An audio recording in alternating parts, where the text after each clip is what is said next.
Olá, pessoal! Sejam todos bem-vindos ao 8º episódio do Medical Incast. E a nossa convidada de hoje é a doutora Camila Sandri. Ela que é dermatopediatra e vai dizer pra gente criança e cosméticos. Pode? Ela vai nos responder hoje se crianças podem ou não usar produtos de beleza e quais os riscos. Eu sou a Islane Santana e sou a host aqui do Medical Incast. E esse episódio e todos os outros já estão disponíveis nas principais plataformas digitais. E reforçando que a MC Medical é uma empresa que tem como missão proporcionar mais saúde para você e mais informação. E é ela que nos possibilita estar aqui fazendo esse podcast, trazendo toda semana um profissional respeitado para dividir experiências, informar e inspirar vocês. Sempre buscando trazer mais saúde para quem está nos acompanhando. Temos lojas de produtos hospitalares em Umuarama, no Paraná, em Dourados, no Mato Grosso do Sul, e entregamos para todo o Brasil através do nosso site. Vou deixar o link nas descrições aqui, ó, e nos comentários, tá bom? E vamos à nossa convidada de hoje. Ela é muito especial, aposto que muitas mães vão amar esse episódio, porque é especialmente para as mães, gente. É a doutora Camila Sandri, ela que é dermatopediatra, e ela já vai falar pra gente qual é a diferença entre dermatopediatra, pediatra, dermatologia, porque a gente tá aqui para aprender com ela, né? Seja bem-vinda, Camila. Obrigada por aceitar o nosso convite, de estar aqui, disponibilizando um pouco do seu tempo para nos ensinar coisas novas. Obrigada, fiquei muito feliz com o convite. E aí? Tem diferença entre dermato e dermatologia? Muita diferença, e eu amo falar disso e explicar para todo mundo. Então, existe a dermatologia, né, que são os dermatologistas, e existe a pediatria. Os dois podem fazer a área de dermatopediatria, tá? Então, o dermatologista pode se especializar só em doença de pele de criança, e o pediatra pode fazer uma especialização só em pele de criança, tá? Então, no meu caso, a minha formação, ela é toda pediatra, tá? Toda na área de pediatria. Então, muita gente senta no meu consultório e fala, doutora, você que é dermatologista? Eu falo, opa, peraí, não, eu não sou dermatologista. Eu fiz pediatria, eu fiz a residência, né, em pediatria, e depois estudei mais 2 anos só sobre pele de criança. Então, não sou dermatologista, sou pediatra. Então, se eu falar assim, coloca silicone aqui, doutora? Não. Botox. Botox. Passo longe. E você atende só criança? Só criança. Então, se a gente quiser consultar com você... Não. Só criança? Só criança. Na verdade, quando eu voltei para Umuarama, eu atendia só até 12 anos. E eu vi que a demanda de Umuarama precisava muito de mim, assim. Então, eu acabei estendendo um pouquinho e hoje eu atendo até 17 anos. Eu falo assim que completou 18 anos, não é comigo, eles já querem vir sozinhos, já ficam muito independentes, eu já não me sinto pediatra. Você tem que estar acompanhado por um responsável. Pelo pai e pela mãe. Vou lá com a minha mãe, tamanho eu tenho de uma adolescente. Muitas mães perguntam, então eu vou marcar uma consulta com você atendeu minha filha. Eu falo, olha, tenho vários profissionais para te indicar aqui em Umuarama.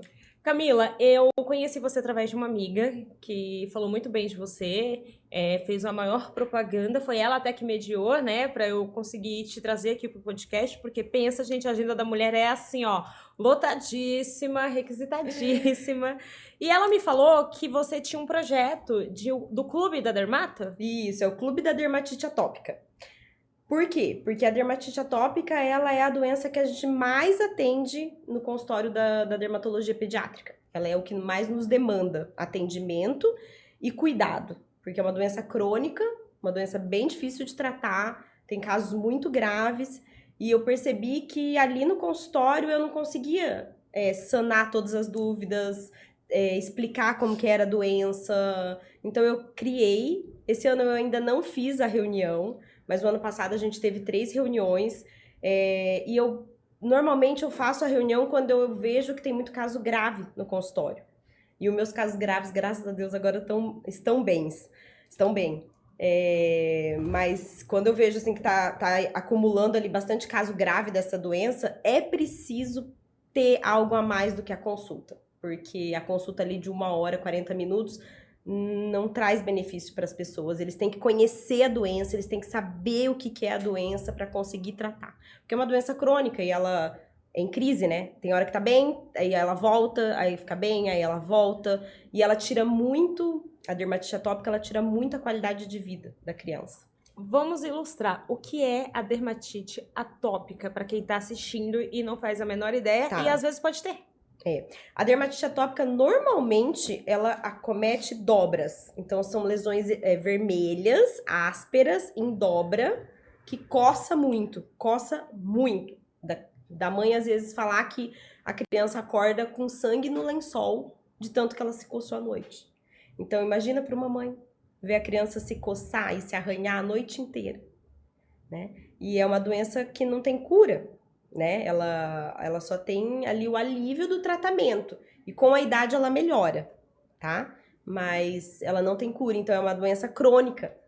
E o que eu sei, assim, né, como paciente, que doenças crônicas, elas não têm cura e também não tem muita causa. Ela acontece, né? É isso? Essa não, essa tem o porquê. A gente chama da marcha atópica, né? Então são crianças que são atópicas. O que são os atópicos? São aquelas crianças que têm rinite, bronquite, ou alguém na família tem, então ela é bem genética, né? Então, se a mãe às vezes tem rinite, a mãe não precisa ter dermatite atópica para a criança ter. Então, a mãe tem rinite, o pai teve bronquite na infância, a criança pode ter dermatite atópica. Eu tô chocada. Eu tenho renite, sinusite, eu não tenho bronquite. Então, seu filho pode ter dermatite atópica. Eu tô muito chocada.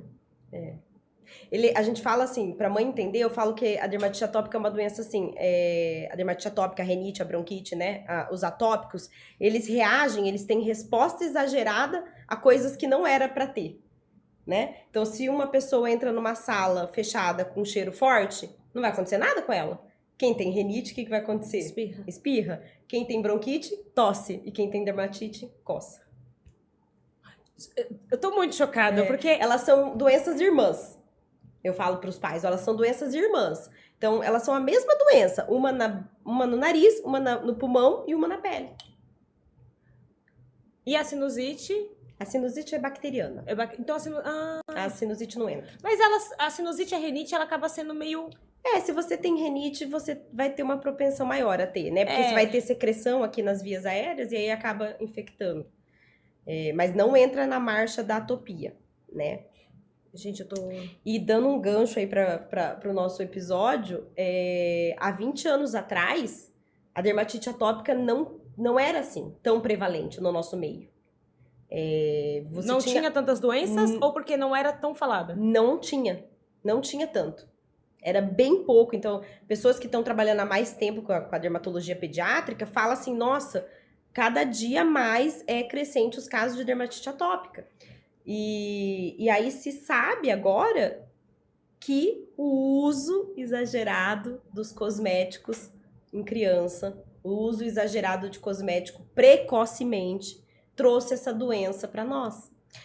Quanto mais a população ficou higiênica, né? Quanto mais limpeza se teve, mais apareceu a dermatite atópica. Eu vi que na época da Covid, as pessoas, alguns profissionais da área da biologia e tal, biomédicos, eles falavam assim, gente, não comprem sabonetes antibacterianos. Não. Vocês estão lavando a mão com sabonete antibacteriano, tomando banho com sabonete antibacteriano. A gente tá em uma epidemia, uma pandemia, né? Um surto... E vocês estão tirando toda a proteção de vocês. E aí, se vocês pegarem Covid, como que o corpo de vocês vão combater? Exato. É hora da gente aumentar a imunidade. Então, as pessoas acabam achando que produtos antibacterianos tem que ser usado no dia a dia porque tá protegendo, quando na verdade tá deixando desprotegido, né? Nunca se usar sabonete bacteriano na pele. O sabonete antibacteriano, ele foi criado para usar na doença bacteriana de pele. Quando você tem uma doença bacteriana... Tipo catapora.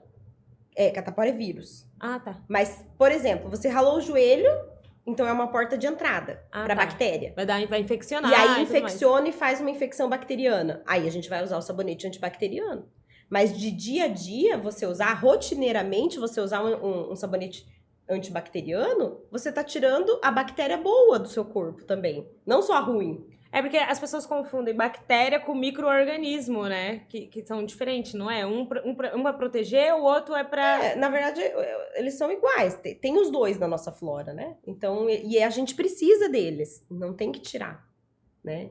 E aí, além disso, o sabonete antibacteriano resseca a pele, tá? Ele resseca a pele, ele deixa a pele muito seca. E aí, com a pele mais seca, você fica mais propício a ter doenças de pele. Coceira, pele seca coça, né? Então, pode aparecer a dermatite atópica se você tem, né, ali uma propensão a ter. Mas se sabe isso, que hoje, na nossa sociedade, o aumento exagerado da higiene, não tô falando banho do dia a dia, nada disso, mas o uso exagerado de coisas, produtos para a higiene, trouxe a dermatite atópica, aumentou a dermatite atópica na nossa sociedade. E é meio cultural da gente, né? O brasileiro, ele toma muito banho e acaba... tipo, eu tomo, no máximo, 2 banhos por dia. Eu tento tomar um banho no meio do dia e, se tiver muito calor, eu acabo tomando... Ou eu tomo banho na hora de dormir. Eu tenho muita rotina... que eu vi um especialista falando que a melhor coisa é você tomar banho antes de dormir, pra você não levar sujeira pra sua cama. E aí, você acorda, você tá limpo. Eu conheço gente que...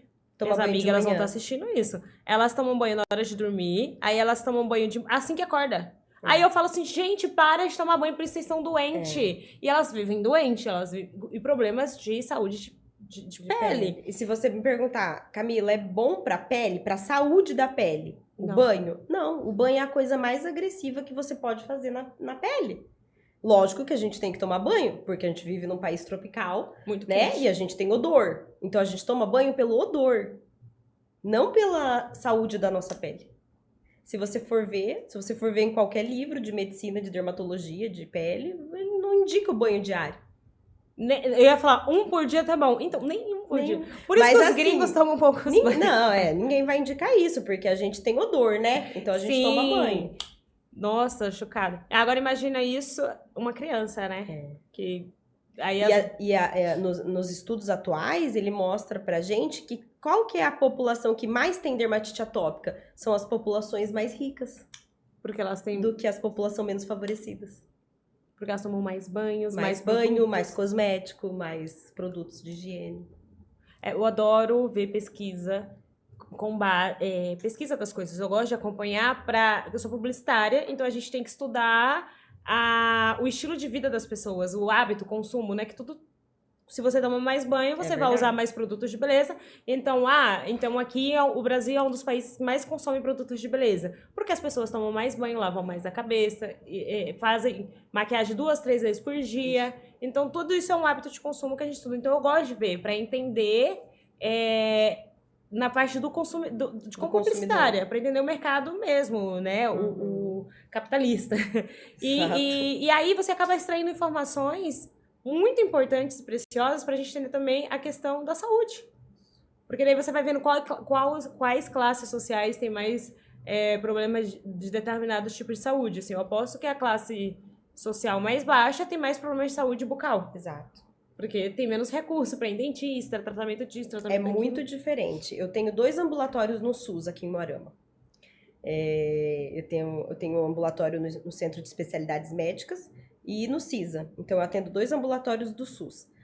E você vê, assim, como é diferente as doenças da pessoa menos favorecida e da classe média alta. Então, no meu consultório particular, eu atendo muito mais dermatite atópica. Porque são as pessoas que têm mais poder aquisitivo, acaba exagerando muito um pouquinho diferente. na higiene. Muito diferente. E você já falou que é dermatologia pediátrica, né? E você também falou que a gente vai abrir agora sobre isso. É verdade que tem várias doenças de pele causadas por uso de cosméticos em crianças, né? E então, os cosméticos para as crianças fazem mal? Fazem mal. Fazem mal. Então, uma delas é a dermatite atópica, que a gente sabe, então, que hoje... primeiro, a mãe não sabe que a pomada de assadura, que lenço umedecido, que shampoo, que condicionador, que sabonete é cosmético. Então, às vezes eu falo, mãe, você tá usando muito cosmético. Ela fala, não, mas eu não tô passando perfume. Não. Eu não passei hidratante no rosto. você tá usando pomada de assadura. Pomada de assadura é cosmético. Lenço umedecido é cosmético. Shampoo é cosmético. Condicionador, hidratante, né? Não só o perfume. Então, o uso precoce disso tudo e como a indústria farmacêutica vem colocando isso pra gente, os rótulos, tem prejudicado muito, muito, muito, muito. Então, assim, muita dermatite atópica, muita dermatite de contato que podia ser evitado com o uso desses cosméticos, né? Lógico que a pessoa tem o gene, não é o cosmético que criou aquilo. Mas acelera a descoberta. Mas a doença, ela vem da exposição a isso, né? E agora, mais recentemente, tem se discutido muito a questão dos disruptores endócrinos. Já ouviu falar? Eu ia perguntar agora, o que é isso? Então, assim, puberdade precoce.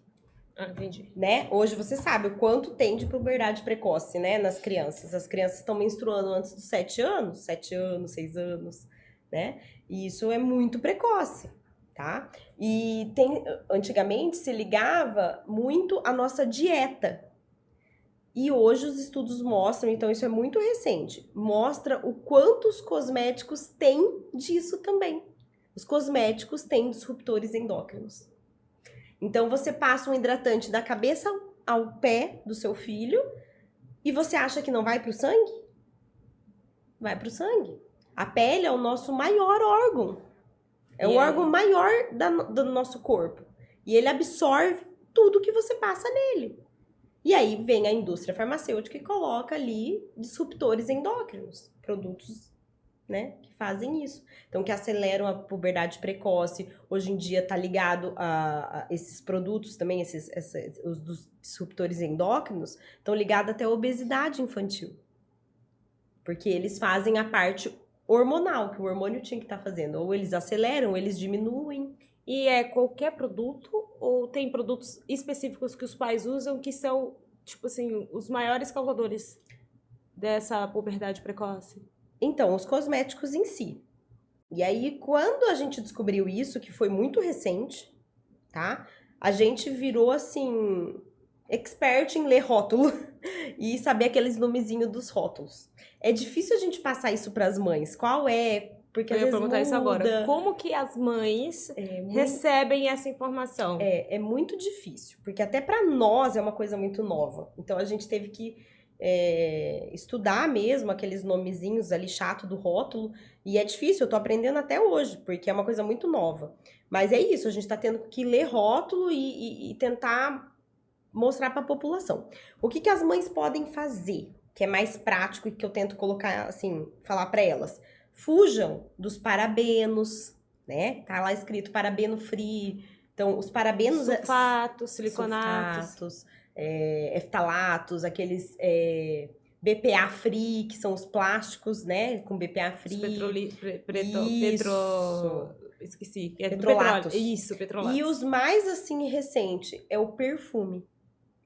Tá? Então, quando você lê lá num cosmético que tem o tal do parfum ou fragrância, esse nominho, ele carrega até 30 substâncias que não são listadas. Que a indústria farmacêutica não precisa colocar no rótulo. E a gente não sabe o que tem dentro.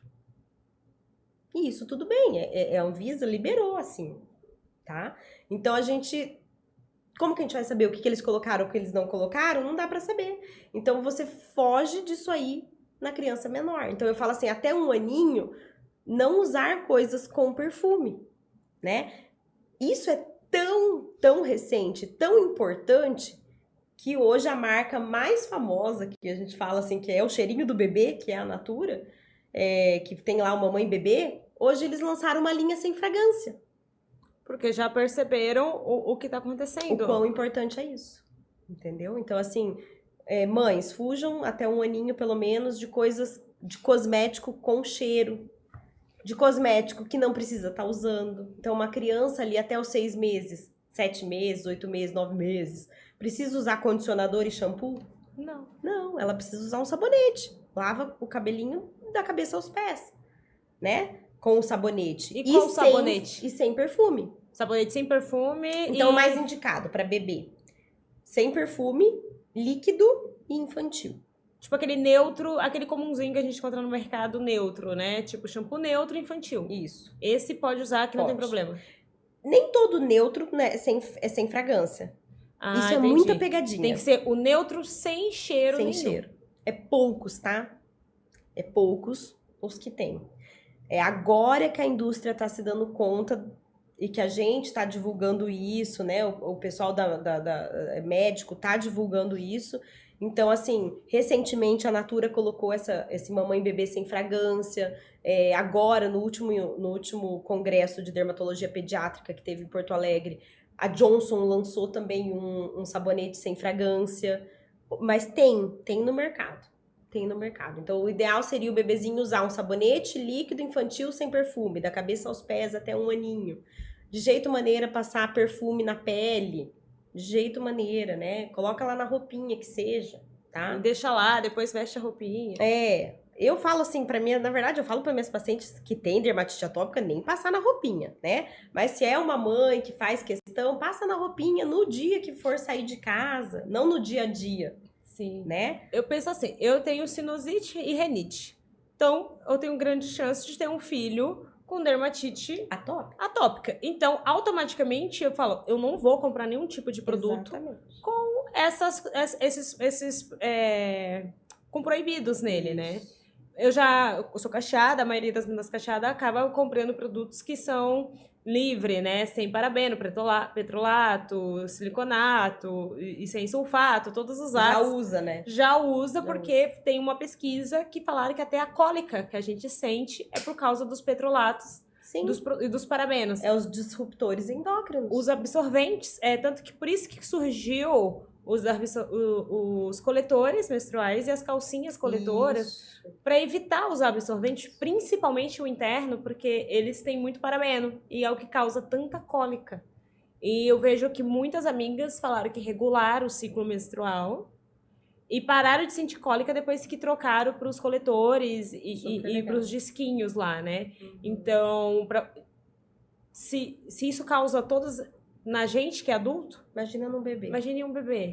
A pele do bebê, Slane, ela é mais fina que a nossa, ela produz menos gordura. Então, a gordura é o que nos protege do meio ambiente. Então, ela não é uma pele... eles não são um mini adulto.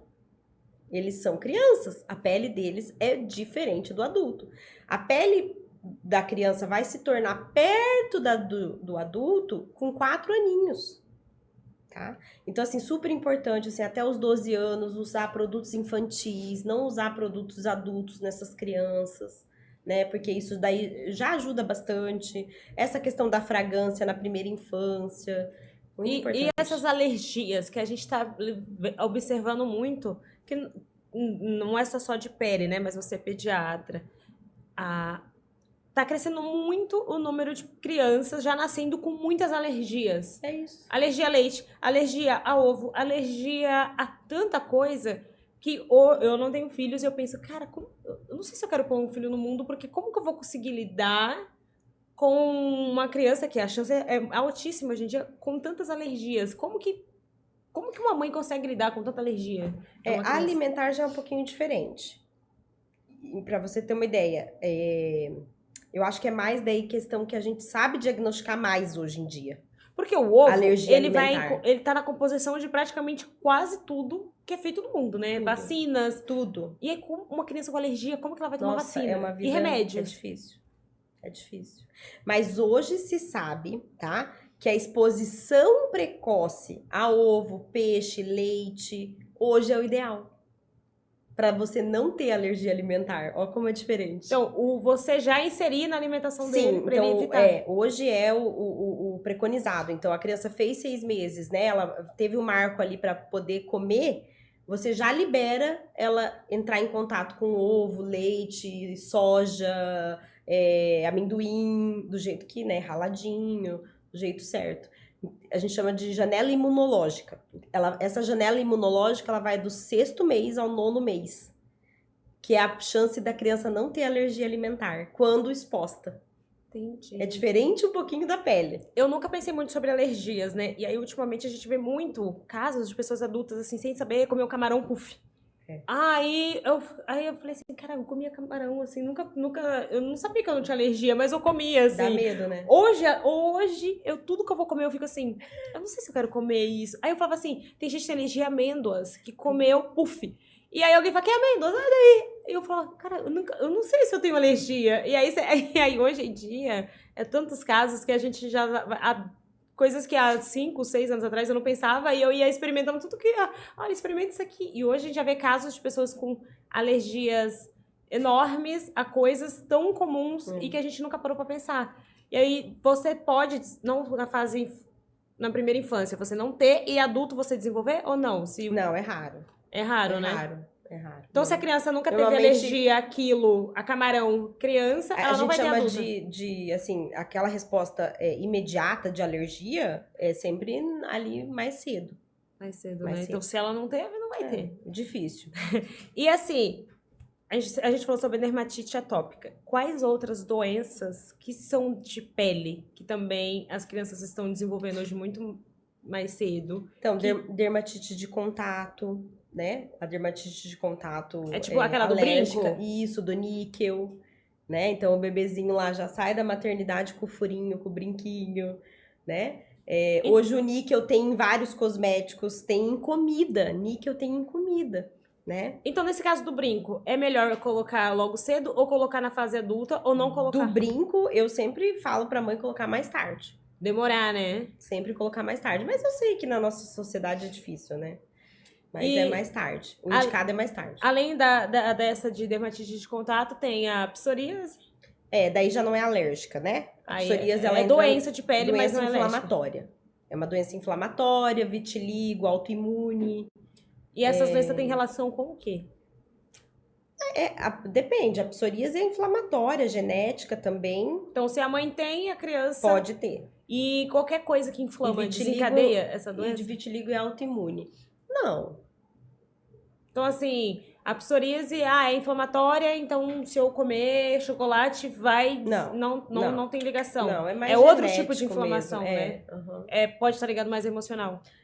Então, o emocional entra como gatilho nessas doenças de pele, tá? E é muito válido, muito válido. Então, muitos pacientes meus, eu acabo indicando a psicologia, né? A psicóloga ou psiquiatra, porque o emocional mexe muito na nossa, ali na doença de pele. Mas ele é gatilho, ele não é a causa da doença. Eu passei por um estresse e desenvolvi vitiligo. Não, você já tinha o vitiligo. Já tinha no gene, né? A doença estava ali, só que ela estava quietinha. E aí você passou pelo estresse, tanto físico, por exemplo, uma cirurgia, um internamento, uma doença. A morte de alguém, um luto. Isso, quanto o emocional. E aí vem esse gatilho para a doença. E a doença aparece naquele momento. Então, por exemplo, na época do Covid, muita criança com vitiligo, muita criança com psoríase, mas não porque o emocional causou aquilo. A doença já existia, foi o gatilho. É um gatilho para ela aparecer. E aí, essas doenças, elas não têm cura, né? Não tem cura. Não tem cura. Só Só tratamento. tratamento. Tem tratamento, tá? Vitiligo tem tratamento. Tem muita gente que acha que não. Tem medicamentos, né? Tem medicamento, tem fototerapia, tem pomada, tem a psicóloga que vai ajudar o seu emocional, né? Tem tratamento, psoríase tem tratamento, tem vários tratamentos. Hoje os imunobiológicos têm mudado a vida das pessoas, né? Com a psoríase.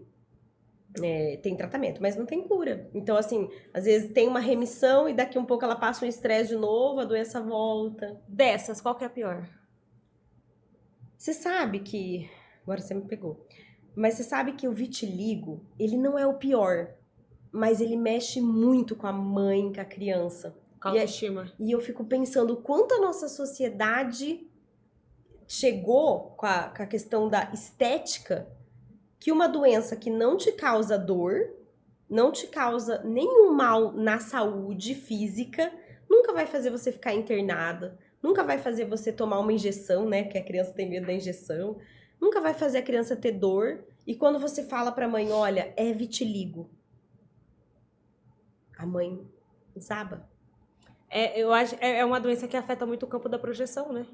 da estética, Da perfeição. da perfeição. Elas já pensam assim, meu Deus, elas já falam, a primeira fala, "Ah, meu filho vai sofrer bullying, meu Deus, meu Deus, meu Deus." Aí eu falo, gente, eu sempre penso assim quando eu vou falar vitiligo, porque elas, quando eu falo, por exemplo, uma psoríase, a psoríase tira a qualidade de vida da criança. E deixa as pernas que dá muito nas Deixa pernas. a cicatriz. Horrorosas. Parece que a pessoa tá com pereba.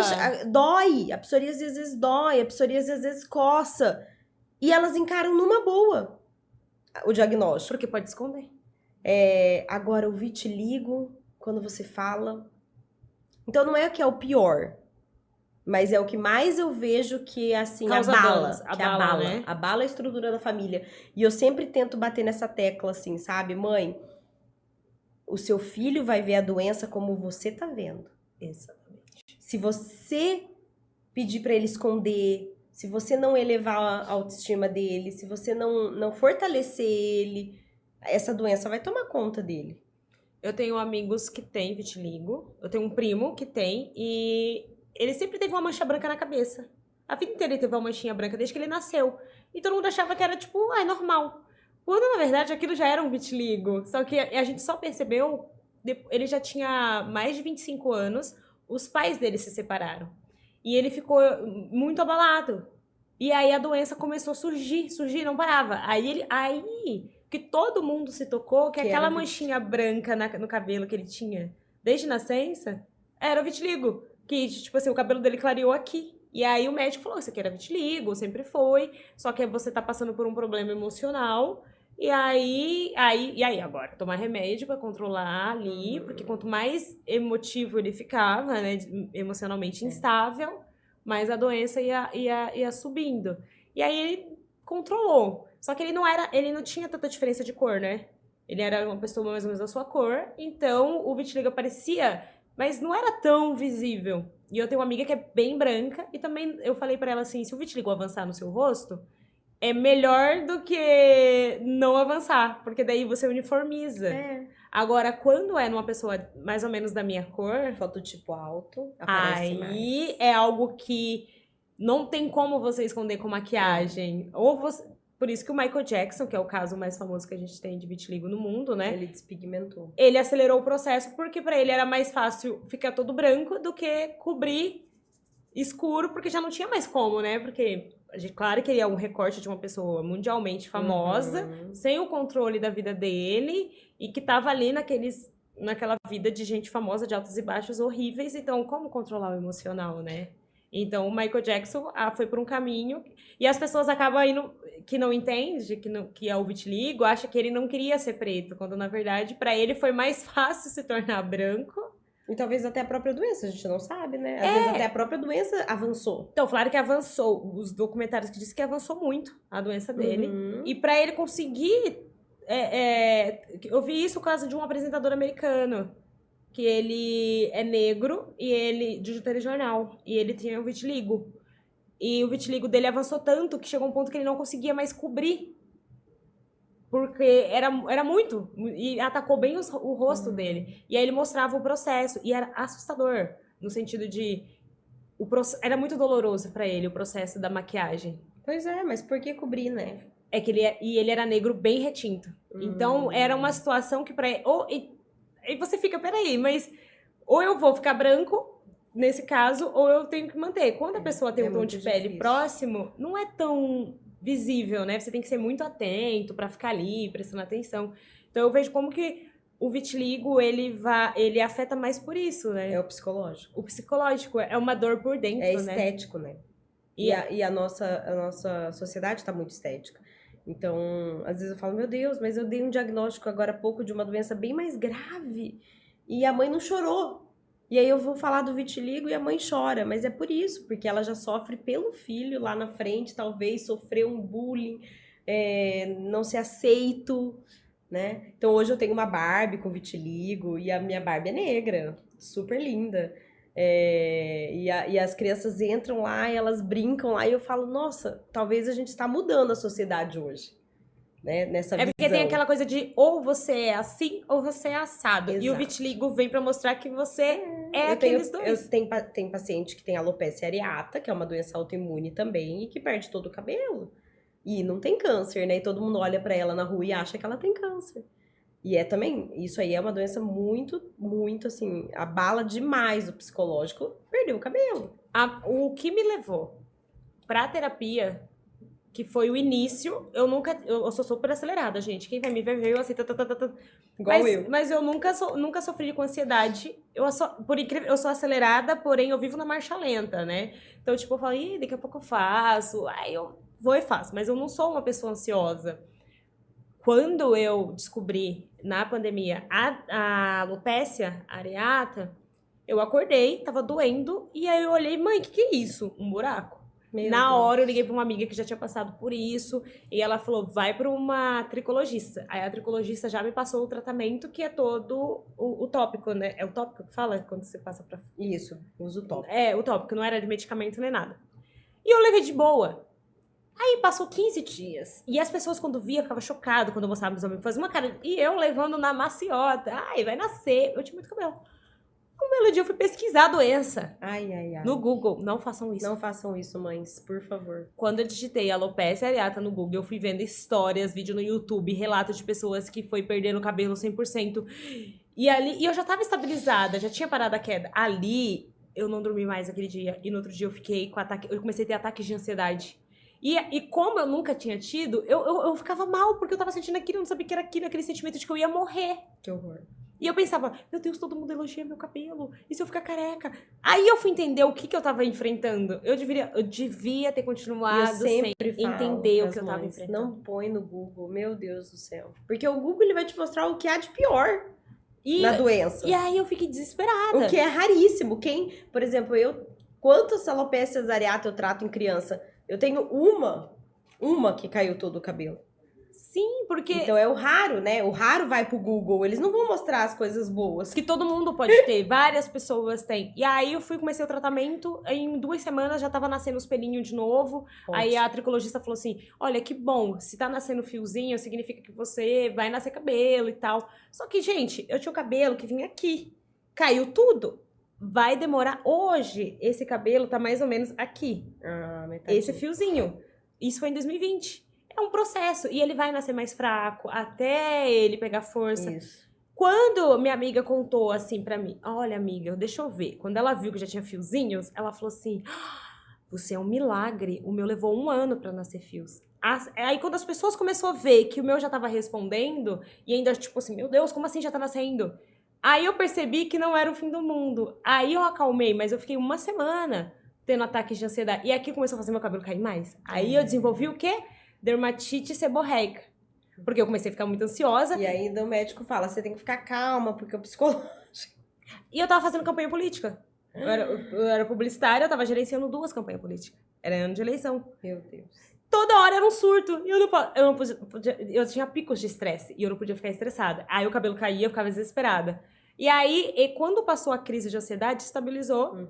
Nunca mais caiu, nunca mais apareceu. E foi. Mas eu tenho plena consciência de que eu abri uma porta, que ela existe. Ela existe. É autoimune. E eu tento sempre manter ali o equilíbrio. Eu tento fazer com que as coisas que acontecem no meu dia não me afete, porque senão eu vou ficar tensa, eu vou ficar estressada. E onde que vai afetar? Na portinha que você abriu. Você abriu a portinha ali da doença autoimune, uma vez que abriu, tudo pode acontecer. E aí eu tento manter esse autocontrole que eu penso. Hoje eu cheguei estressada, eu falei pra Monique, eu não vou me estressar. Não vou me estressar, porque se eu me estressar, meu cabelo vai cair. E meu cabelo é muito caro. Ele custa muito caro pra manter na minha cabeça. É lindo. Porque quando você desenvolve uma dermatite, o tratamento é caro. Os produtos são caros. Então, por isso que é bom evitar, saber essas predisposições pra não acontecer, né? Exato. E eu fui aparecer com 28 anos, gente. É isso. Tem doença que aparece mais. O vitiligo aparece bastante na infância, ali na faixa etária dos 7 aninhos. Tem sim criança com vitiligo, tem sim criança com alopecia areata, tá? Mas também na vida adulta. Eles são duas faixas etárias de aparecimento da doença. Normalmente com 7, 8 aninhos e depois na vida adulta. Mas a alopecia areata, ela tem vários fatores que causam ela, né? Não tem um único exclusivo. Ela é autoimune. Sim, ela vai ser autoimune, mas o surgimento dela... Pode ser o estresse, pode ser várias coisas. Pode ser uma... O que desencadeou o gatilho meu, né? Foi uma intoxicação medicamentosa. Então, mas o que aconteceu? Uma intoxicação medicamentosa levou a um estresse Eu tive orgânico. sinusite muito forte, e a médica me recomendou corticoides. Isso. Hoje eu não tomo mais corticoides. O estresse não precisa ser só psicológico, né? Foi o que eu falei. Às vezes você foi, sei lá, um apendicite. Teve um apendicite e operou de um apêndice. Isso é um estresse pro seu corpo. Ele entende como um estresse. E aí pode vir a doença autoimune. E lares complicados deixam as crianças mais estressadas. Com e certeza. por isso que estão tendo tantas doenças. Com certeza. Que eles chamam de psicossomáticas, né? Quando Com a gente joga pra certeza. fora. A dermatologia a gente vê muito, né? A gente vê as doenças psicossomáticas na pele, assim. Então, criança que chegam com cutuco, com feridas, que na verdade a pele não tem doença, né? A pele tá normal. Se você fizer uma biópsia, a pele dela é normal. Só que ela tá... Ela se ferindo. Ela se ferindo. E aí ele acaba abrindo uma portinha, né? O fato de roer unha, né? A ansiedade, o cutuco, tem criança que arranca o cabelo, né? Na ansiedade. Isso pode estar dentro do lar, o problema pode estar dentro do lar, né? E acaba abrindo a portinha de algo que poderia acontecer quando ela estivesse na fase adulta, aí acelera esse aparecimento dessas doenças de pele. É isso que eu ia falar, né? Como perceber os sinais dos ciclos das doenças de pele nas crianças. Como perceber as doenças? Tipo, pros pais. Nossa, eu acho que isso... Porque, chegou com feridinhas na perna. O mosquitinho picou, tava ali, ou coçou, não sei o quê. E não é, tipo, né? Porque tem... E isso também uma coisa, assim, legal você falar isso. Vá no médico, porque a questão de pomadas, as pomadas são remédio, gente. E é isso que eu tava falando, a pomada... Aí parece tão inofensiva, né? Você tá passando corticoide. Exato. Então, tem criança que chega pra gente com uma disfunção muito grave porque a mãe tava usando corticoide na área da fralda, como uma pomada de assadura. E ela chega ali com uma supressão do eixo ali, do hormônio, que chama síndrome de Cushing, por uma simples pomada. Então, a pomada é um remédio, certo? Ela pode ter corticoide, ela pode ter antifúngico, ela pode ter antibiótico, e a pele absorver. Então, assim, essa questão, tô com uma feridinha, passa a pomadinha da vizinha, passa a pomadinha da vovó, em toda a casa, né? E aí, muitas vezes, modifica as lesões. Esses remédios que elas usam por conta modificam as lesões. E essas lesões chegam pra gente totalmente modificada. E você não sabe nem por onde começar, o que é. Porque elas já estão com outras formas. O corticoide faz muito isso. O corticoide usado na lesão do fungo, ele modifica. E aí a gente demora o diagnóstico. Então você tem um atraso de um diagnóstico, né? Então se você... Não vou falar pra você não usar uma pomadinha, né? Porque isso aí vai acontecendo, eu falando ou não. Mas é qualquer pomada? Tipo... Qualquer pomada? Qualquer pomada tem absorção... Toda pomada tem absorção sistêmica. Toda pomada pode modificar uma doença, né? Ali, existente. Tipo... Bepantol? Não, aí Bepantol não tem remédio. Ele é só uma hidrataçãozinha. Isso. Bepantol pode. Pode. Bepantol pode, só hidratante. Agora, não vou falar os nomes comerciais aqui, mas assim... Não, pode falar? Pode. Aqueles Candicorte da vez, assim, Candicorte. Eu não conheço nada, gente, eu não tenho filho, então ela vai falando... Tô falando Candicorte porque todo mundo conhece, mas, por exemplo, pomadas que tem várias coisas associadas, tá? Então, tem uma pomada, várias dessas, que tem antifúngico, antibiótico e corticoide. Cria uma resistência. Quer dizer, você tem 3 coisas ali dentro. O que você tá tratando? Você não sabe o que você tá tratando, né? E normalmente é isso que eles vão vender no balcão da farmácia, porque o farmacêutico não vai saber o que é a sua doença. E ele vai te passar essas pomadas que tem várias coisas, várias componentes. E a mãe vai usar. Então eu acho assim, usou uma pomada, não resolveu, gente... Procure, não fique insistindo em 2, 3, 4. O que a gente mais vê é mãe chegar com sacola de pomada.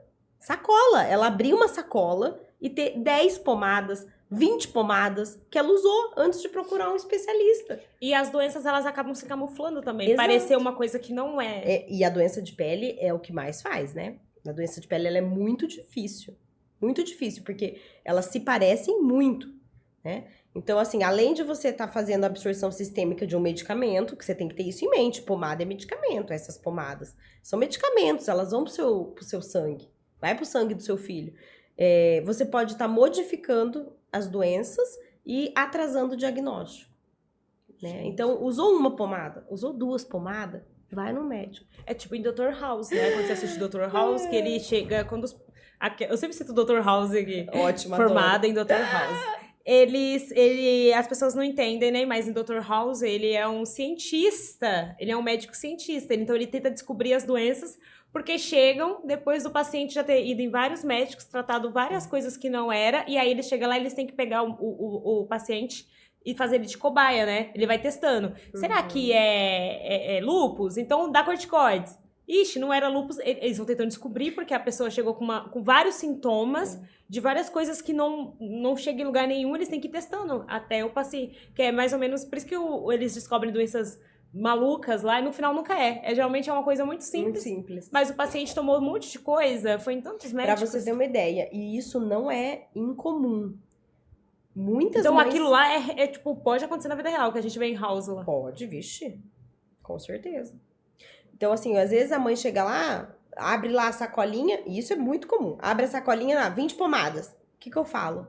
Muitas vezes, mãe, você vai parar tudo.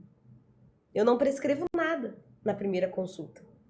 Eu falo, você vai vir daqui 15 dias pra mim.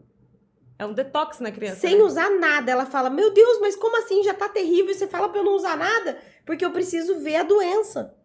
Porque é tanta pomada, tanto remédio ali naquelas vai mascarando pomadas, as reações, que né? você não sabe nem o que você vai tratar ali. A doença tá totalmente diferente do que você vê num livro, né? Então, você não faz diagnóstico. Então, você fala, para tudo, você vai ficar 15 dias sem usar nada. E aí, você vai voltar. Porque aí, a doença vai estar ali. E aí, eu vou ver, ó, tem esse jeito, tem aquele jeito. Meu Deus, eu não serviria pra isso, não. Então, é muito importante levar as crianças diretamente num profissional especialista, né? Naquilo, logo de cara. Normalmente, a criança, você acaba levando no pediatra, né? No seu pediatra de confiança. Mas quando que as mães levam no pediatra? É porque, tipo, nossa, meu filho tá queimando de febre. Ou, tipo, nossa, tem uma feridinha aqui. Ou as pessoas sempre leva a criança já no estágio de uma infecção. Não, igual eu falei pra você, usou uma pomada, 2 pomadas, 3 pomadas, leva no pediatra, né? Ou no dermatologista, né?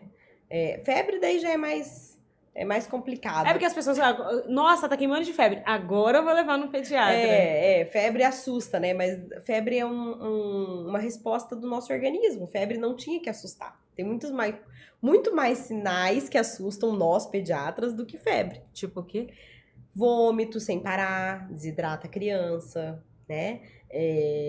Manchas na pele, às vezes é mais grave que uma febre, né? Criança que não brinca, né? Uma criança que, por exemplo, a criança tá com febre, você deu o remédio, ela voltou a brincar normalmente, voltou a comer normalmente, ok. Agora, você deu o remédio pra febre, a febre abaixou e a criança não saiu do sofá, não saiu da cama, não se mexeu, não quis brincar. Isso é mais grave do que a própria febre.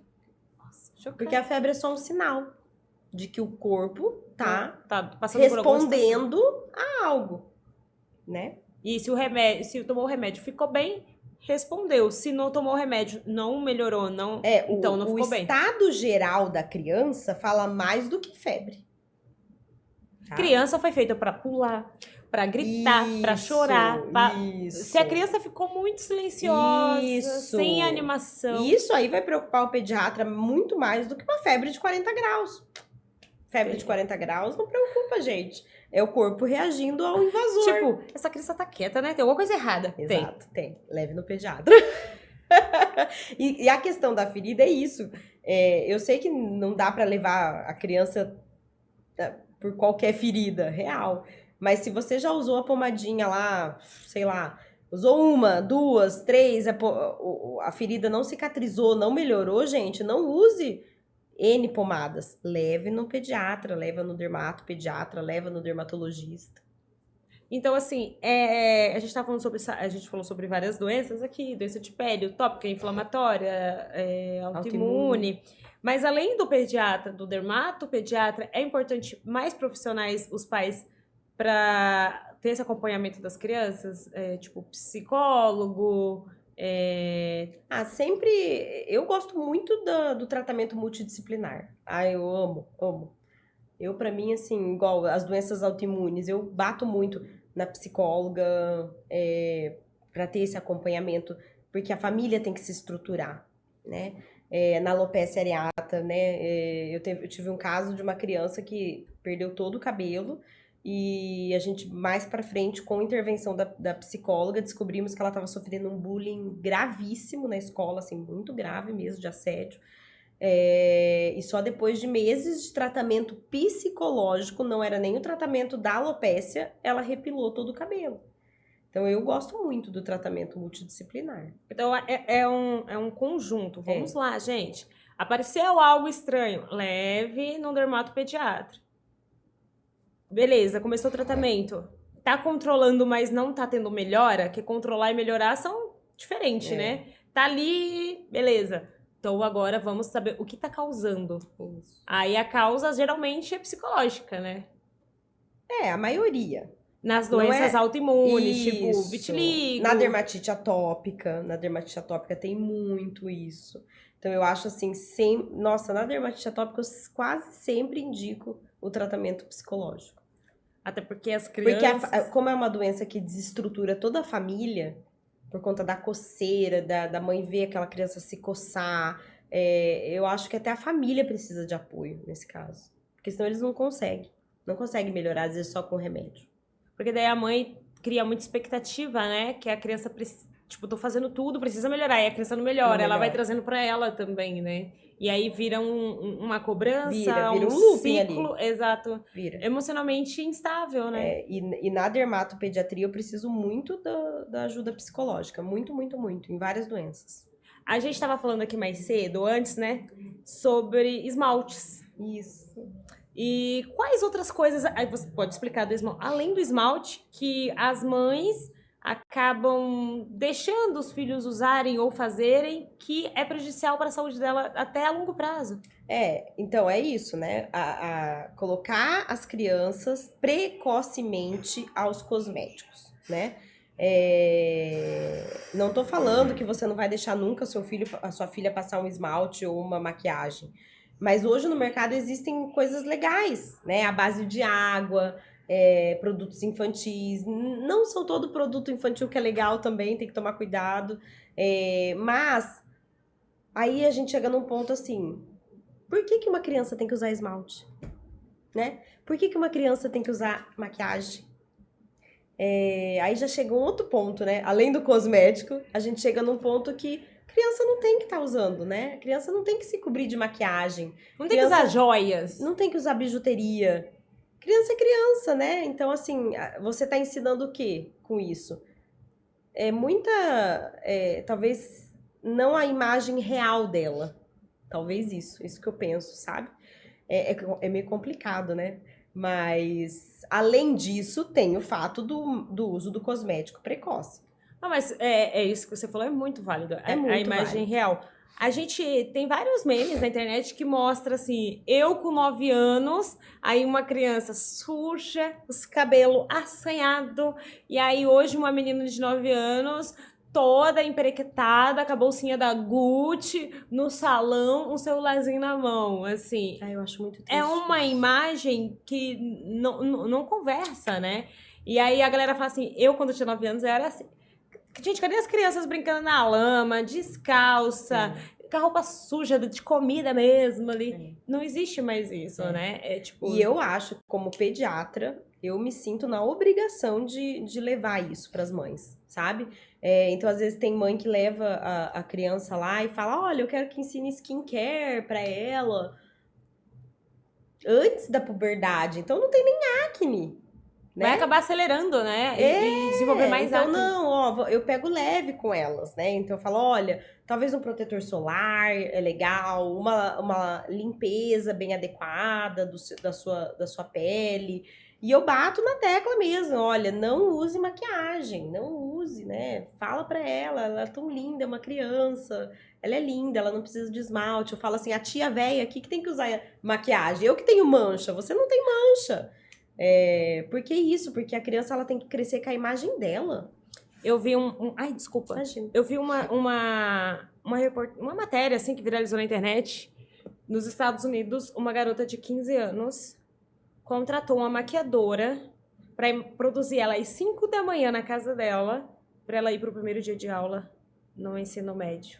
O high school. É muito triste. Porque ela viu isso naquela série Euforia, onde a personagem lá, uma loirinha, eu não assisti a série porque eu não bateu com a minha idade, eu assisti aquilo e eu me senti desconfortável, então pra mim foi tipo assim, foi assistir uns adolescentes, assim, que hoje em dia, tipo, quando eu fui adolescente não era daquela forma. E eu não assisti, mas eu sei porque viralizava tudo que essa menina, o ritual de beleza que ela fazia antes de ir pra escola. E essa garota de 15 anos foi muito criticada na rede social porque as pessoas acharam absurdo o que ela fez, mas foi inspirado na série. E ela fez a mesma coisa. E ela foi, gente, extremamente produzida, cílios postiços, sombra, pro primeiro dia de aula. 15 anos. 15 anos. O que ela tem de mancha? Talvez acne. Mas daí tem que tratar a acne, né? Tipo, é um padrão de beleza irreal. Você vai ter que acordar às 4, Irreal. tomar banho, se arrumar pra chegar um profissional na tua casa às 5, pra te produzir, pra você chegar às 7 na escola produzida, tipo... E pra saúde... E o que eu tento bater com as mães, né? Que a saúde da pele não é isso. Gente, quanto menos cosmético na pele da criança, do adolescente, melhor. Né? Quanto menos uso de coisa na pele, o tal do skincare... Quanto menos, melhor. O que é o skincare do adolescente? É lavar e passar um protetor. E só. E a acne tem que tratar. A acne, a espinha, o cravo, tem que tratar. Isso legal. Isso tem que tratar precoce, tá? Fica um alerta aí pras mães, né? A acne é doença, a acne tem que tratar. É problema no sangue, tem outras hormonal, várias coisinhas, né? A gente fala que a acne é multifatorial, né? Nunca é uma causa só. Mas... Tem muita gente que deixa assim, a acne é da idade. É da idade, sim, mas a cicatriz vai ficar pra sempre. E hoje, no meio de hoje, na medicina, é inadmissível a gente deixar um adolescente ficar com cicatriz. Porque hoje a gente tem tratamentos, né, de acne. Então, você tem que tratar a acne, não colocar maquiagem, né? E eu deixo esse alerta, assim, pros pais. A gente tá muito na questão da tela, né? As crianças não podem ficar na tela... TV, celular, tablet, mas olhem para esse lado do cosmético também. Para a saúde, né? Porque eles estão fazendo mal para a pele do seu filho, porque eles podem desenvolver dermatite atópica, dermatite de contato, precocemente, coisa que às vezes não teria se não tivesse tanto cosmético ali na pele deles. E chama atenção para esse lado, assim, da imagem real, né? Eu acho assim... Desse excesso de cuidado. Os milênios, né? Eu sou milênio.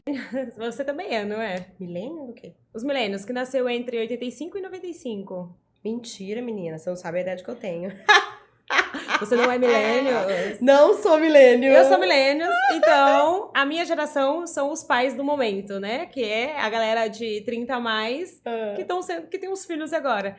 E os milênios, eles pegaram muito a geração do ácido hialurônico, do botox agora. Então, essas mulheres que... A minha mãe não tinha isso. Se tinha, não era tão comercializado na época dela, quando ela foi minha mãe. Então, eu não vi minha mãe indo fazer procedimento estético. Não tinha. As crianças de hoje já estão vendo os pai e mãe com muito procedimento estético. E o procedimento estético, ele te dá uma face nova que você não tem. Exato. Então, ele vai te corrigir imperfeições.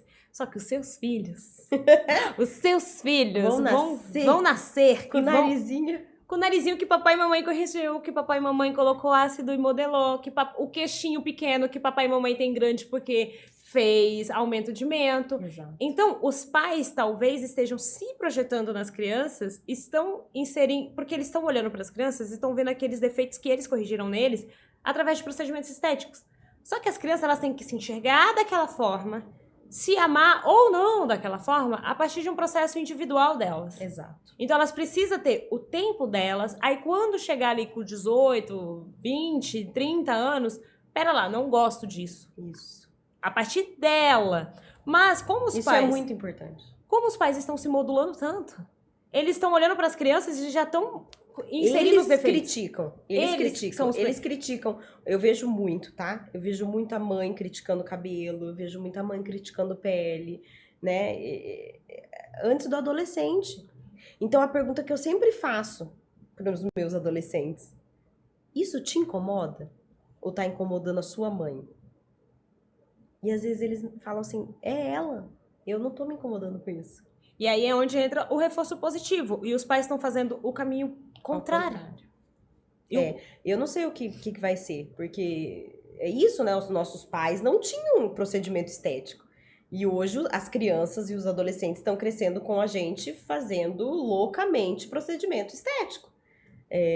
Não tô falando que eu sou contra, eu já fiz procedimento estético, né? Mas tem que ser uma escolha sua de um incômodo único e seu, não pro outro. Isso, e tomar cuidado pra isso não ser só isso, né? Não ser a vida só isso. E a gente vê tanto ao mesmo tempo o discurso do vamos amar você do jeito que você é, se ame, ao mesmo tempo arruma esse nariz não é legal, não gosto, tem que aumentar a boca. Não tem, gente, não tem nada. Não tem. Senão não adianta consertar aqui. Não adianta o pai e a mãe consertar a face se internamente eles ainda se enxergam da outra forma e projetam na criança.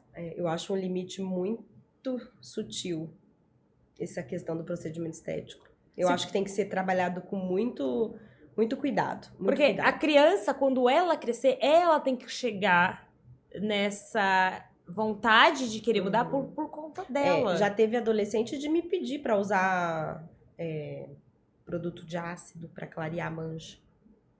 E eu olho e não vejo mancha. E ele quer usar. Porque existe a busca pela perfeição. Então você não pode ter uma pinta, você não pode ter uma sobrancelha mais torta que a outra. Gente, os nossos pés, um é maior que o outro. Exato. A nossa mão, uma é maior que a outra. Então, a gente vai ter sim um lado do rosto, que dizem que o lado do rosto a gente recebe uma parte do pai e uma parte da mãe. E nunca é igual. Exatamente. Nunca é igual um lado do rosto. Então, a gente vai ter que ter essas diferenças, porque a gente recebe essas diferenças. A gente recebe 50% do pai, 50% da mãe. A gente vai receber as doenças do pai, a gente vai receber as doenças da mãe. Então, assim, a gente também vai receber os defeitos e os positivos também, as coisas boas. Mas eu vejo que as pessoas param ali no estético, aí, tipo, gente, isso aqui é polêmico, vou falar, né? É por minha conta. As pessoas estão lá tratando o nariz e esquecem de tratar uma depressão que é genética. Com toda certeza. Uma ansiedade que é genética. Um ataque de pânico que é genético. Mas estão tão preocupadas com consertar a boca do filho e não tá olhando isso. Porque tem que olhar. Isso é muito polêmico. Muito polêmico. E eu sou assim... E a gente tem que olhar para as crianças nesse mundo que tá sendo assim, né? O tão estético. Até porque muitas das doenças de pele são emocionais. Exato. Aí a mãe tá consertando a cara da filha e a filha tá com a perna cheia de pereba da psoríase. E aí, que algo que você falou, a psoríase, ela é muito pior do que um vitiligo. A qualidade de vida dela é muito mais prejudicada com a psoríase do que com o vitiligo. Mas sempre elas levam... Sempre a notícia do vitiligo é muito pior recebida. Por quê? Por causa da estética. Do que é belo, do que não é belo. Porque talvez uma ferida, a pessoa tenha dó da minha filha. Mas a mancha, não. Né? A mancha é uma mancha. Eu tenho problema de vista, né? E às vezes, quando eu tô sem lente, eu faço assim pra enxergar. E aí uma pessoa falou pra minha mãe na igreja, eu não falo mais com essa pessoa por essa frase, ela falou pra minha mãe: nossa, sua filha é tão linda, né? Pena que ela tem defeito, que ela tem dificuldade pra enxergar, senão ela seria perfeita. Eu olhei assim, eu falei, mas eu sou perfeita. São os rótulos, né? Eu falei, eu sou perfeita porque eu consigo dar conta do meu trabalho e fazer incrível o meu trabalho, mesmo faltando 4 graus. Aí eu falei, quem foi que falou pra ela que eu não sou perfeita? Então, assim, ela foi falar isso pra minha mãe. Minha mãe não gostou, minha mãe ficou muito brava, porque eu não me enxergo como se eu fosse uma pessoa imperfeita, porque eu tenho uma dificuldade de enxergar, como toda a nossa geração tem dificuldade de enxergar. Eu tenho um filho que é acima do peso. Ele tem 4 aninhos e ele é acima do peso. Porque eu sou acima do peso, o pai é. E é uma família que a gente luta pelo peso. E luta mesmo, tá? É uma luta diária. E assim, não é... Gente, é corriqueiro as pessoas chegarem e olharem pra ele e falar: que lindo esse gordo!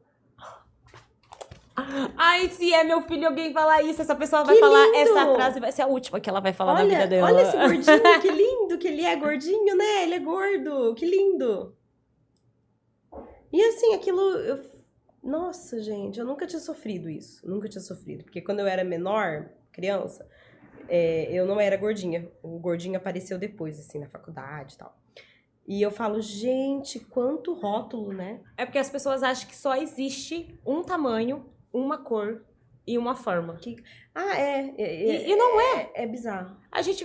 Bizarro. Um é baixo, outro é alto, outro é magro. Na mesma fico família assim- tem gente baixa, aí tem outro que é magro, tem outro que é gordo, tem um que é. E às vezes, meninas, são pessoas gordas, né, acima do peso, que falam isso pra ele. Porque é uma projeção dela. Ah, mas então é assim. Tomara que todo mundo se conscientize um pouco assim da educação positiva, do não rótulo, né? Do não rotular, Que existe do diferenças. gordinho, do cabelo crespo, da cor de pele. Que cabelo é cabelo, né? E eu vejo que é só cabelo. e eu vejo que essa geração que tá vindo dos nossos filhos, porque eu tenho lá no meu consultório várias Barbies. Então tem a Barbie loira e magra, tem a Barbie na cadeira. A Barbie estereotipada, como diz no filme. Nem falo isso, né? Mas assim, ela é loira e magra. E tem a Barbie cadeirante, tem a Barbie com vitiligo, tem a Barbie negra, tem a Barbie careca. E eu vejo que as crianças brincam assim, com elas, normalmente elas não falam assim mais assim, nossa, olha essa Barbie sem cabelo. Não. Eu acho que ela vai vir uma coisa boa. Mas eu acho sim que das crianças. Que a geração pequenininha, elas estão vindo bem mais natural, normal, a convivência Do com, que essa com as diferenças. agora, né? Do que a nossa e as do nosso. Porque a gente carrega as informações dos nossos pais. E a nossa geração, dos nossos pais e dos nossos avós, era aquela pessoa sem filtro, que falava as coisas inaceitáveis. Isso. Eu tenho porque minha avó, eu corrijo ela fala assim, ai, fulana aquela gorda. Eu falei, fulana aquela pessoa assim, assado, vó, não pode. E eu sou a chata, tá? Eu também sou. E eu falo assim, vó, sou aquela pessoa, fala o nome e o sobrenome dela que a gente vai saber. Aí ela, mas ela é gorda. Eu falei, tá, mas o que tem a ver? A gente tá querendo lembrar quem é que faz tal coisa, não o peso dela. Então, e quando eles falam isso pro meu filho, eu falo, ele é lindo. Ele é só lindo. Acho que falta isso, ele não é um lindo gordo. Ele não é um gordo lindo. Ele é só lindo. Ele é só lindo. Eu acho que falta isso. A gente sempre volta na questão emocional e motivacional. Que você, dentro de casa, o que os nossos pais falam é lei. Se os pais falam para as crianças que elas são feias daquele jeito, elas vão crescer buscando a afirmação de fora. Se os pais falam que ela é linda, não precisa falar, você é linda desse jeito, com o mesmo... Não, você só é linda. Não importa o que as pessoas falam fora de casa. Exato. Não vai importar. Porque o pai e a mãe são as pessoas que a gente mais confia e que a gente mais ama. Eu, por exemplo, igual eu falo, eu luto com o peso dele todos os dias. E não tô falando que a criança tem que ser gordinha. Lógico que não. E a gente é uma luta diária pra ele não engordar ou não engordar mais. Mas se você perguntar pra ele, ele não sabe. Ele não sabe disso. Nunca foi falado, para de comer. Olha, você tá gordo, olha a sua barriga. Né? Então é só uma luta que ele não sabe. Então já vai criando uma pressão, uma aversão à comida ou uma fuga pra comida. Isso, ou aquela criança que não come, né? Isso também tem muito, né? A gente bate também muito isso, né? Tem que rapar o prato. Você vai comer tudo, agora colocou tudo, tem que comer tudo. Daqui a pouco ela tá uma criança, o quê? Compulsiva.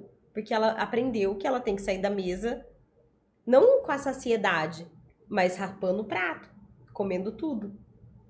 Então, isso vem da educação positiva. E por isso, eu acho que as crianças vão dar boa. Essas nossas crianças de hoje, porque a gente tá estudando cada vez mais a conscientização, né? A educação positiva. E eu jogo essa educação positiva dentro do meu consultório na seguinte questão. A mãe vem e quer tirar uma pinta da criança. Mas essa criança tem 3 anos e ela quer tirar uma pinta da criança com 3 anos. Do rosto. Essa pinta incomoda quem? Ela, não a criança. Mãe, você sabe que quando a gente tira uma pinta, a gente troca por uma cicatriz? Essa cicatriz pode ser o calo da sua filha. Pode ser que ela odeie essa cicatriz. Pode E ser que pinta faça não. um queloide na cicatriz e ela amaria ter uma pinta em vez de um queloide. Né? Igual a Sabrina Sato, ela tem uma bem aqui verruga. e ela não não tira. é verruga, desculpa, é um nevo, é uma pinta. É uma pinta que cresce, é um nevo. E a característica dela, o que faz ela ser diferente das Então outras pessoas vamos, é a eu pinta que bato ela tem de... sempre assim, ó, vamos esperar ela querer tirar? Vamos esperar? Muitas mães odeiam que eu falo isso, né? Vão embora, vão procurar outros profissionais, ok. Mas essa é a minha conduta. Então, vamos lá. Crianças têm as mesmas doenças que nós. Ansiedade, depressão, psoríase, Tem. vitiligo, dermatite. Porém, eles também... Eu me perdi. Eles precisam Isso. do nosso caminho. Exatamente. A gente precisa mostrar pra eles. Era isso que eu ia falar. Né? Então, Então, da mesma forma que eles têm as doenças que a gente tem, eles também precisam dos reforços, igual nós precisamos. Nossos, né? Então, se seu filho tem um vitiligo, o quão importante é a sua conduta do vitiligo, é isso que vai. Isso que vai modificar a vida dele. Não é o fora. Não é alguém que lá de fora da escola que vai falar, ai, que horrível essa mancha. Se dentro da casa tem alguém reforçando o quanto ele é belo, mesmo com o vitiligo... Não importa o que dizem fora. Não importa o que dizem na escola, ele não vai se afetar. Agora, se na casa dele ele é visto como uma mancha feia, que ele tem que se esconder, quando alguém vê essa mancha feia que ele tem que esconder fora, ele vai se abalar. Pois é, gente. Então, ó, que nem eu tava falando, e o raciocínio aqui, né, distrair, gente, é isso. Preciso de um médico. Brincadeira. O reforço positivo, ele é importante. Se conhecer como mãe e pai, ver suas doenças, que daí seus filhos vão herdar isso também. Ter esse cuidado na hora de escolher os produtos. Não é porque você usa seus filhos, seu filho tem que usar. Não é porque você tem um ritual de beleza que seu filho tem que ter, ele tem que escolher. E um reforço positivo sempre para melhorar a autoestima, porque a saúde mental das crianças também estão ligadas aos problemas de pele, assim como a doutora que falou, tá, né, gente? Não é falar da minha cabeça, não. A doutora estava aqui para falar. E, Camila, agradeço a sua participação aqui no programa. Espero que você volte, e volte várias vezes, para sempre estar ensinando e informando as mães, os pais, ficar sempre atento ao cuidado com seus filhos, né? Muito obrigada. E é isso, gente. Finalizamos agora mais um episódio aqui e agradecendo a MC Medical, uma empresa que busca diminuir a dor e fornecer mais saúde, seja através de seus produtos ou pelo conhecimento compartilhado. É isso, um beijo, até o próximo episódio.